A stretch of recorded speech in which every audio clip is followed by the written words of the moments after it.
Tonight on the Daily Wrap, the Benghazi committee hearings are now fully underway, but does the White House narrative match what really happened 4 years ago?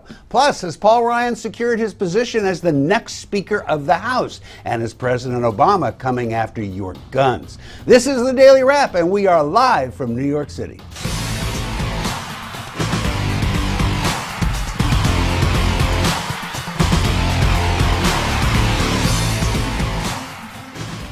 Welcome to the show, everybody. I'm Rick Unger. Joe Concha has the night off, but don't worry, we got a great panel lined up for you tonight. To my right, he's a former Navy SEAL and the president of the Citizen League. Carl Higbie is back with us.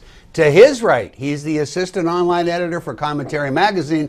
Noah Rothman is in the house. And finally, he's the senior partner and owner of the law offices of Adam M. Thompson and a syndicated talk show host to boot. Adam Thompson is here. All right, everybody, let's get right to the Daily Download.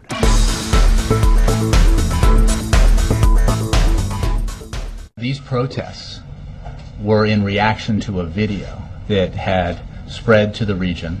At Benghazi? What happened? We certainly don't know. We don't know otherwise. We have no information to suggest that it was a pre-planned attack. The unrest we've seen around the region has been in reaction to a video that many Muslims find offensive. That was one-time White House spokesperson Jay Carney in the days following the attack on the United States consulate in Benghazi, suggesting that the deadly attack was the result of a film created by an American filmmaker that was offensive to Muslims. As we all know too well, that attack resulted in the deaths of 4 Americans, including our ambassador, Chris Stevens. Today, former Secretary of State Hillary Clinton testified before the Select Benghazi Committee and faced with some tough questions by Republican Congressman Jim Jordan, who provided some previously undisclosed facts about what the administration knew and when they knew it. You're looking at an email you sent to your family. Here's what you said. At 11 o'clock that night, approximately 1 hour after you told the American people it was a video, you say to your family, 2 officers were killed today in Benghazi by an Al-Qaeda-like group. You tell the American people one thing, you tell your family an entirely different story. You had a call with the president of Libya. Here's what you said to him. Ansar al-Sharia is claiming responsibility. It's interesting, Mr. Katala, one of the guys arrested and charged, actually belonged to that group. The next day, within 24 hours, you had a conversation with the Egyptian Prime Minister. You told him this: we know the attack in Libya had nothing to do with the film. It was a planned attack, not a protest. State Department experts knew the truth. You knew the truth, but that's not what the American people got. And again, the American people want to know why. Well, Congressman, there was a lot of conflicting information that we were trying to make sense of. The situation was very fluid. It was fast-moving. Well, let's start with former Navy SEAL Carl Higbie. Carl, there's no doubt that information was coming in fast and furious as that all was unfolding. But even I have to say that was the one place where the secretary got dinged. She did not respond to his question in the appropriate way. What do you have to say about this? I don't think she responded to any of their questions all night or all day long. Well, we'll disagree on that, but let's stick to this for Well, a moment. I think the big issue here is that she's telling the country one thing and she's telling Chelsea another thing. I mean, this is true politics right now, and what this does is this just delineates less trust for her going down the road for the election, because I can guarantee you that soundbite will be played over and over and over again in the upcoming weeks of this election. No, if she didn't tell the truth, and that's obviously very damning, what we saw take place there. What do you think it was about? Was it about protecting the administration as they headed into an election and not wanting to acknowledge that we suffered a terrorist attack? Yes. Or no, there really is no other legitimate explanation for this. And it had the exact intended effect. Well, see, I think there was another explanation, but go ahead. Well, okay, I will suggest that it didn't. It had its intended effect. It created enough confusion so that it muddied the waters for enough weeks where they managed to get into the election, having preserved the narrative that Al-Qaeda was on the run in this administration. administration and kept the public safe. The great black mark on this country's history that occurred in that period was the incarceration of this man who had nothing to do with an attack and who was exercising his right to free speech and went to jail for it. It was largely forgotten about in this entire Yes, he instance. was. And So, that's Adam, something that I shouldn't be mean, forgotten. I'm certainly not going to discount or necessarily dispute what Noah just said, because that's certainly a believable scenario. However, is it fair to point out that it was entirely possible that, knowing that the CIA director was really managing, we've seen the email chain, he was managing all that took place following the Benghazi attack in terms of the PR effort.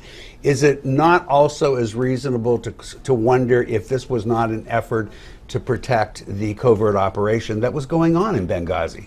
I mean, anything's possible, but I have to agree with Noah. I mean, it's pretty clear to me she was protecting the administration, but also she's thinking down the line, she's protecting herself. She knew as Secretary of State there'd be fallout from an event like this. She's the person at the wheel controlling the ship about what's going to happen and what's going to, what questions will be asked, and they would be pointing at her.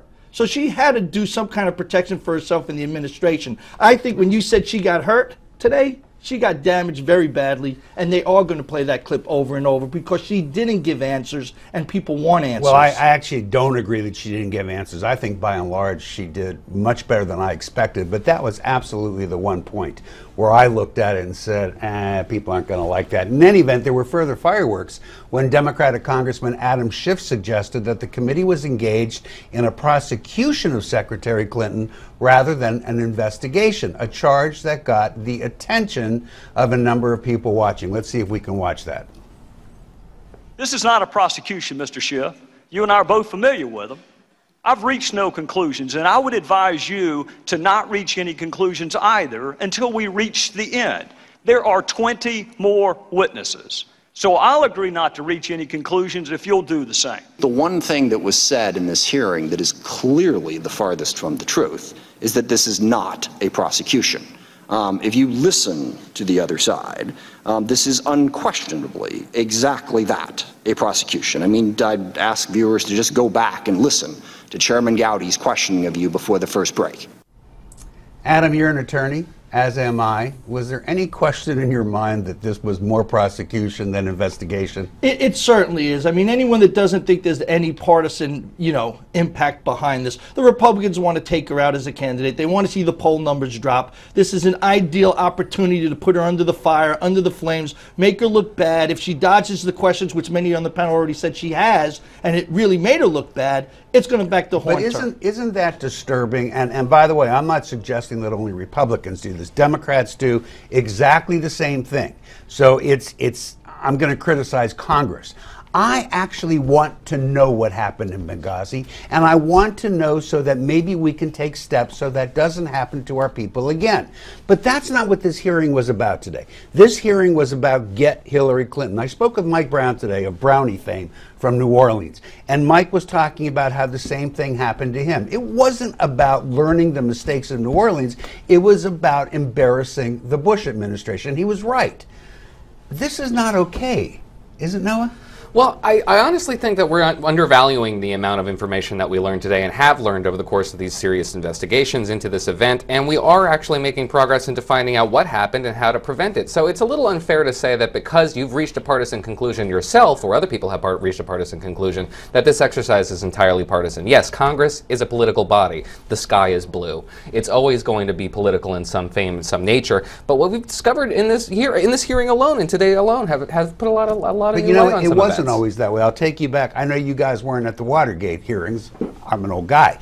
It wasn't like that. All the questioning was done by counsel for both sides, so there couldn't be showboating. Carl, you got something to add. Well, the issue here is that she was asked a number of yes or no questions with the chance to elaborate after saying yes or no, and she did not answer yes or no on a single one of them. So what? She answered the question. No, she didn't answer the question at all. No, excuse me. Most questions can't be answered effectively. I think you'll agree. Well, the question is, it's not a prosecution. It's not a prosecution. A yes or no if you're question by its behaving like nature. you're under, you're It's the defense. cross-examining. And in the short time we have left, just a quick answer. What was this whole thing about Blumenthal? Quick, you got 2 seconds. I think it was just entirely blown up to show that how she gave access to someone and not someone else. She misled the president. She erased information she sent to the Did that president. tell us anything about Benghazi? No. We want to know what you thought about today's Benghazi hearing. Go to newsmaxtv.com/comments so you can let your voice be heard.